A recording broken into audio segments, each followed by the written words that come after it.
ನಮಸ್ಕಾರ. ನಾನು ನಾಗರಾಜ್ ಶೇಟ್ ಅಂತ ಕುಮಟಾದಿಂದ ಮಾತಾಡ್ತಿರೋದು. ನಾನು ಉತ್ತರ ಕನ್ನಡ ಲೋಕಸಭಾ ಕ್ಷೇತ್ರದ ಅಭ್ಯರ್ಥಿಯಾಗಿದ್ದೀನಿ ಮತ್ತು ಕುಮಟಾ ಹೊನ್ನಾವರ ವಿಧಾನಸಭಾ ಕ್ಷೇತ್ರದ ಅಭ್ಯರ್ಥಿಯಾಗಿದ್ದೀನಿ.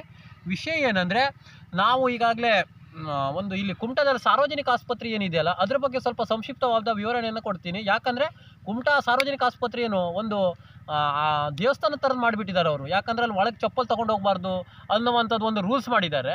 ಮತ್ತೇನಂದ್ರೆ ಅಲ್ಲಿ ಏನಾಗ್ತದೆ ಅಂದರೆ, ರೋಗ ಪೀಡಿತ ಒಂದು ರೋಗಿಗಳು ಏನಿರ್ತಾರೆ, ಅವರು ರೋಗ ಬಂದರೆ ಬ್ಲಡ್ ಏನು ರಕ್ತ ಅಲ್ಲಿ ಬಿದ್ದಿದ್ರೆ ಅದೆಲ್ಲ ರೋಗನ ಮನೆಗೆ ತೊಗೊಂಡು ಹೋಗ್ತಾ ಇದ್ದಾರೆ ಪ್ರತಿಯೊಂದು ಜನ. ಮತ್ತೇನಂದರೆ ಮನೆಗೆ ತೊಗೊಂಡು ಹೋಗ್ತಾ ಇದ್ದಾರೆ, ಮತ್ತು ರಕ್ತ ತಪಾಸಣೆಗೆ ಏನು ದುಡ್ಡು ತೊಗೊಳ್ತಾ ಇದ್ದಾರೆ ಅಂತ ನಮಗೆ ಒಂದು ಮೇಲ್ನೋಟಕ್ಕೆ ಇದು ಬಂದಿದೆ, ವಿಷಯ ಬಂದಿದೆ. ಅದನ್ನು ನಾವು ತನಿಖೆ ಮಾಡ್ತೀವಿ.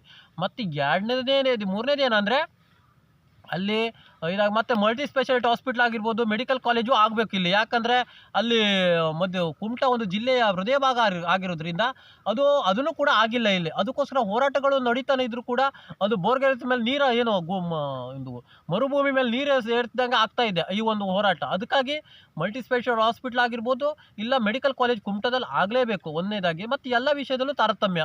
ಯಾಕಂದರೆ ಎಜುಕೇಷನ್ ವಿಷಯದಲ್ಲೂ ಕೂಡ ಇಂಜಿನಿಯರಿಂಗ್ ಕಾಲೇಜ್ ಆಗಿರ್ಬೋದು, ಮೆಡಿಕಲ್ ಕಾಲೇಜ್ ಆಗಿರ್ಬೋದು, ಎಲ್ಲ ರೀತಿಯಲ್ಲೂ ನಮ್ಮ ಪಕ್ಕ ಜಿಲ್ಲೆಯವರು ಲಾಬಿ ಹೊಳ್ಕೊಳ್ತಾ ಇದ್ದಾರೋ ಅನ್ನೋವಂಥ ನಮಗೆ ಯಕ್ಷ ಪ್ರಶ್ನೆ ಈಗಾಗಲೇ ಕಾಡ್ತಾ ಇದೆ. ಯಾಕಂದರೆ ಅವರಿಗೂ ಇವರಿಗೂ ರಾಜಕಾರಣಿಗಳಿಗೆ ಯಾವುದೇ ರೀತಿಯಾದ ಸಂಬಂಧಗಳು ಇರಬಹುದು ಅನ್ನೋದಂತ ನಮಗೆ ಮೇಲ್ನೋಟಕ್ಕೆ ಶಂಕೆ ಮೂಡ್ತಾ ಇದೆ.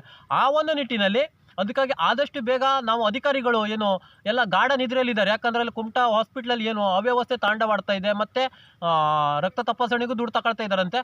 ಮತ್ತೇನಂದರೆ ಮುಖ್ಯವಾಗಿ ಅಲ್ಲಿ ಚಪ್ಪಲನ್ನು ಹೋಗುವಂಗೆ ಮಾಡ್ಬೇಕು. ಯಾಕಂದರೆ ದೇವಸ್ಥಾನಕ್ಕಷ್ಟೇ ಸೀಮಿತ ಆಗಿರಬೇಕು, ಹಾಸ್ಪಿಟ್ಲಿಗೆ ಆಸ್ಪತ್ರೆ ಸೀಮಿತ ಆಗಿರ್ಬೋದು. ಯಾಕಂದರೆ ಅಲ್ಲಿ ಬರುವಂಥವ್ರು ಎಲ್ಲ ರೋಗಿಗಳೇ ಆಗಿರ್ತಾರೆ.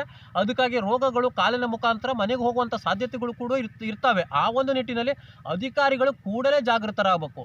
ಅದಕ್ಕಾಗಿ ಅವ್ರು ಚಪ್ಪಲ್ ಹಾಕೊಂಡು ಹೋಗುವ ನಿಯಮವನ್ನು ಅಲ್ಲಿ ಮಾಡಬೇಕು. ಮತ್ತು ಒಂದನೇದಾಗಿ ಮತ್ತೇನೆಂದರೆ, ಅಲ್ಲಿ ವ್ಯವಸ್ಥೆಗಳು ಕೂಡ ಸೂಕ್ತವಾಗಿ ಮಾಡಬೇಕು. ಯಾಕಂದರೆ ಪಕ್ಕ ಜಿಲ್ಲೆಗೆ ಬರ್ಕೊಟ್ಬಿಡ್ತಾರೆ, ಮಂಗಳೂರಿಗೆ ಹೋಗಿ, ಮಣಿಪಾಲ್ಗೆ ಹೋಗಿ ಅನ್ನುವಂಥದ್ದು. ಅದನ್ನು ಕೂಡ ಕೂಡಲೇ ನಿಲ್ಲಬೇಕು.